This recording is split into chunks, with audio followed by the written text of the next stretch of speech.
આણંદ વિદ્યાનગર, જ્યાં હજારો સપનાઓ જન્મે છે, પરંતુ થોડા જ સપનાઓ ઇતિહાસ બનાવે છે. સફળતા કોઈ સંયોગ નથી, તે છે મહેનત, દિશા અને યોગ્ય માર્ગદર્શનનું પરિણામ. આ જ દિશા આપે છે આણંદનો ડિવાઇન ક્લાસ. અહીં માત્ર ભણતર નથી થતું, અહીં તૈયાર થાય છે ભવિષ્યના ટોપર્સ કે જે પોતાના સપનાને કરિયરમાં બદલવા માટે આગળ વધે છે. ડિવાઇન ક્લાસ માત્ર પુસ્તકો સુધી સીમિત નથી, તે લેટેસ્ટ ટેકનોલોજી, ડિજિટલ લર્નિંગ અને નવીનવીન પદ્ધતિઓ દ્વારા ભણતરને જીવંત બનાવે છે. અને હવે એક નવો પ્રયાસ, બ્રિજેશ સાહેબના માર્ગદર્શન હેઠળ ધોરણ 9 સામાજિક વિજ્ઞાન, જેમાં ઇતિહાસ માત્ર વાંચવામાં નહીં પરંતુ અનુભવવામાં આવે છે. નમસ્કાર. આજે આપણે બહુ જ રસપ્રદ અને ઐતિહાસિક વિષય પર વાત કરવાના છીએ. બિલકુલ.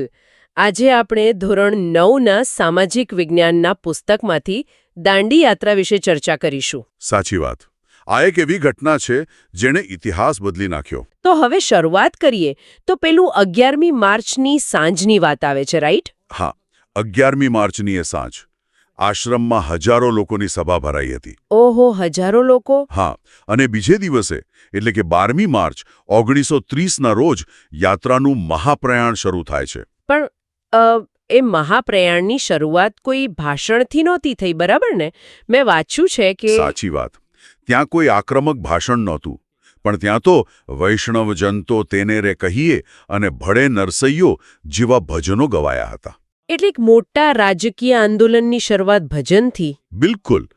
આ જ તો સૌથી આકર્ષક બાબત છે. આ યાત્રા માત્ર એક રાજકીય કદમ ન હતું, પણ તેમાં લોકોની અતૂટ શ્રદ્ધા જોડાયેલી હતી. આ આધ્યાત્મિક શરૂઆત પછી રસ્તામાં આ સંકલ્પ કેવી રીતે વધુ દ્રઢ બન્યો? અંતર પણ બહુ મોટું હતું ને? બહુ જ મોટું. અમદાવાદથી દાંડીનું અંતર આશરે 370 કિલોમીટર હતું. 370 કિલોમીટર ચાલીને? હા, અને ગાંધીજી સાથે સરોજિની નાયડુ અને મહાદેવભાઈ દેસાઈ પણ હતા. અચ્છા, તો આ બધા લોકો આટલું લાંબુ અંતર કાપી રહ્યા હતા. તો રસ્તામાં તેઓ ક્યાં ક્યાં રોકાયા હતા? તેઓ અસલાલી, બારેજા, નડિયાદ, આણંદ, સુરત અને નવસારી જેવા નગરોમાં રોકાયા હતા. અને ત્યાં સભાઓ પણ કરી હશે, રાઈટ? હા, દરેક જગ્યાએ સભાઓ થઈ. પણ આ યાત્રામાં સૌથી અગત્યનો વળાંક 29મી માર્ચ 1930ના રોજ આવ્યો. 29મી માર્ચ? ત્યારે શું થયું હતું? ભાટ મુકામે ગાંધીજીએ એક ઐતિહાસિક પ્રતિજ્ઞા લીધી. કઈ પ્રતિજ્ઞા? કે કાગડા કૂતરાના મોતે મરીશ, પરંતુ સ્વરાજ્ય મળે નહીં ત્યાં સુધી આશ્રમમાં પાછો નહીં ફરું. બાપરે, કાગડા કૂતરાના મોતે મરીશ, આ તો બહુ જ કઠોર શબ્દો કહેવાય. બિલકુલ. આ દર્શાવે છે કે આ પીછેહટ વિનાનો સીધો પડકાર હતો, એકદમ જ્વલંત સંકલ્પ. હું એ જ વિચારતી હતી કે ગાંધીજી જ્યારે આવા શબ્દો વાપરે ત્યારે લોકો પર એની શું અસર થઈ હશે? અરે, લોકોમાં અપૂર્વ જાગૃતિ આવી ગઈ. તમને ખ્યાલ છે, લોકો રસ્તાની સફાઈ કરતા. ઓહો.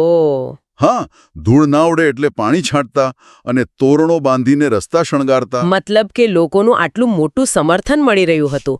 તો પછી આ યાત્રા જ્યારે અંતિમ મુકામે પહોંચી ત્યારે શું થયું?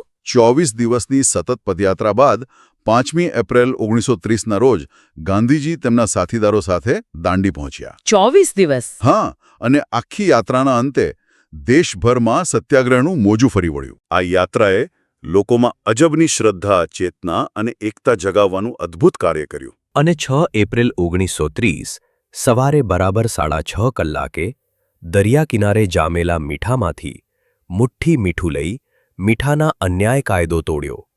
ગાંધીજીએ કહ્યું, મેને નમક કા કાનૂન તોડ દિયા. અને આ સમયે ત્યાં ઉપસ્થિત લોકોને સંબોધતા કહ્યું, હું બ્રિટિશ સામ્રાજ્યરૂપી ઇમારતના પાયામાં લૂણા લગાડું છું. તેવા શબ્દોથી સંબોધન કર્યું શ્રી મહાદેવભાઈ દેસાઈ. આ દાંડી કૂચને મહાભિનિષ્ક્રમણ સાથે સરખાવે છે. આવી જ અવનવી માહિતી મેળવવા માટે ડિવાઇન ક્લાસીસ ચેનલને સબસ્ક્રાઇબ કરો.